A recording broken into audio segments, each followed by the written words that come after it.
మన world cup win అయినాం మావా. సాధించినావు. నువ్వేం చేస్తున్నావు రేడా? మళ్ళీ ఒకసారి హైలైట్ చూస్తున్నా.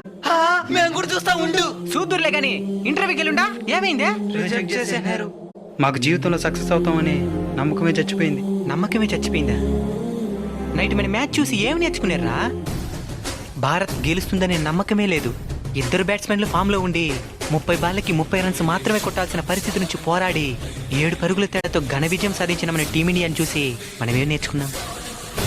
మన భారతీయుల చేతే అవమానించబడి చివరికి తన భార్య చేత కూడా తిరస్కరించబడిన ఒక వ్యక్తి దృఢంగా నిలబడి పోరాడి మన జాతీయ జెండాని ప్రపంచ దేశాల ముందు గర్వంగా ఎగరేసినాడు. ఆయన్ని చూసి మనం ఏం నేర్చుకున్నాం? కేవలం 11 మంది పోరాడి 140 కోట్ల భారతీయుల్ని గర్వపడేలా చేయగలిగితే మనం పోరాడి కనీసం మన కుటుంబాన్ని గర్వపడేలా చేయలేమా? చేయగలం. Congratulations team India. మీరాడిన ఆట మాకెన్నో జీవిత పాఠాలను నేర్పించింది. సెల్యూట్.